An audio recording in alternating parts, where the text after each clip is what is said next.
नमस्कार दोस्तों। हमारी कहानी है पत्नी हो तो ऐसी।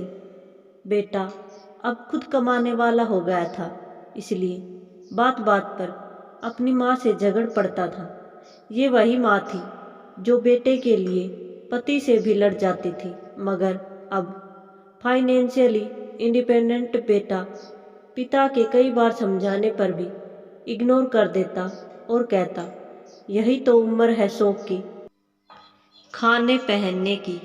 जब आपकी तरह मुंह में दांत और पेट में आत ही नहीं रहेगी तो क्या करूँगा। बहू खुशबू भी भरे पूरे परिवार से आई थी, इसलिए बेटे की गृहस्थी की खुशबू में रम गई थी। बेटे की नौकरी अच्छी थी तो फ्रेंड सर्किल उसी हिसाब से मॉडर्न थी। बहू को अक्सर वह पुराने स्टाइल के कपड़े छोड़कर मॉडर्न बनने को कहता, मगर बहू मना कर देती। वो कहता, कमाल करती हो तुम, आजकल सारा जमाना ऐसा करता है, मैं क्या कुछ नया कर रहा हूँ। तुम्हारे सुख के लिए सब कर रहा हूँ और तुम हो कि उन्हीं पुराने विचारों में अटकी हो। क्वालिटी लाइफ क्या होती है तुम्हें मालूम ही नहीं। और बहू कहती, क्वालिटी लाइफ क्या होती है ये मुझे जानना भी नहीं है, क्योंकि लाइफ की क्वालिटी क्या हो मैं इस बात में विश्वास रखती हूँ। आज अचानक पापा आईसीयू में एडमिट हुए थे, हार्ट अटैक आया था। डॉक्टर ने पर्चा पकड़ाया, 3 लाख और जमा करने थे। 1.5 लाख का बिल तो पहले ही भर दिया था, मगर अब ये 3 लाख भारी लग रहे थे। वह बाहर बैठा हुआ सोच रहा था कि अब क्या करे।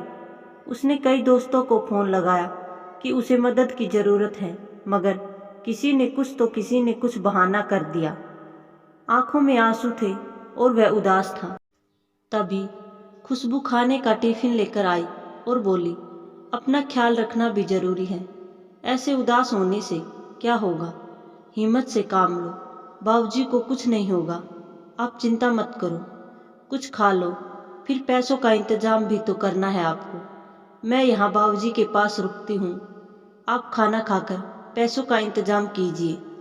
पति की आंखों से टप टप आंसू झरने लगे। कहा ना, आप चिंता मत कीजिए, जिन दोस्तों के साथ आप मॉडर्न पार्टियां करते हैं आप उनको फ़ोन कीजिए, देखिए तो सही कौन कौन मदद को आता है। पति खामोश और सुनी निगाहों से जमीन की तरफ देख रहा था कि खुशबू का हाथ उसकी पीठ पर आ गया और वह पीठ को सहलाने लगी। सबने मना कर दिया, सबने कोई न कोई बहाना बना दिया। खुशबू आज पता चला कि ऐसी दोस्ती तब तक ही है जब तक जेब में पैसा है। किसी ने भी हाँ नहीं कहा, जबकि उनकी पार्टियों पर मैंने लाखों उड़ा दिए। इसी दिन के लिए बचाने को तो माँ बाबा कहते थे। खैर कोई बात नहीं, आप चिंता न करो, हो जाएगा सब ठीक। कितना जमा कराना है, अभी तो तनख्वाह मिलने में भी समय है। आखिर चिंता कैसे न करूँ खुशबू, तुम्हारी ख्वाहिशों को मैंने संभाल रखा है। क्या मतलब, तुम जो नई नई तरह के कपड़ों और दूसरी चीज़ों के लिए मुझे पैसे देते थे वो सब मैंने संभाल रखे हैं। माँ जी ने फ़ोन पर बताया था 3 लाख जमा करने हैं, मेरे पास 2 लाख थे, बाकी मैंने अपने भैया से मंगवा लिए हैं। टिफ़िन में सिर्फ एक ही डिब्बे में खाना है, बाकी में पैसे हैं। खुशबू ने थैला टिफ़िन सहित उसके हाथ में थमा दिया। खुशबू, तुम सचमुच अर्धांगिनी हो।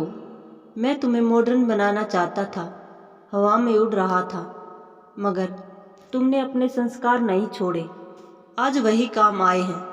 सामने बैठी माँ के आंखों में आंसू थे। उसे आज खुद के नहीं बल्कि पराई माँ के संस्कारों पर नाज था, और वो बहू के सर पर हाथ फेरती हुई ऊपर वाले का शुक्रिया अदा कर रही थी। धन्यवाद दोस्तों। आपको हमारी कहानी कैसी लगी हमें कमेंट करके बताएं, और हमारे चैनल को लाइक शेयर और सब्सक्राइब करें।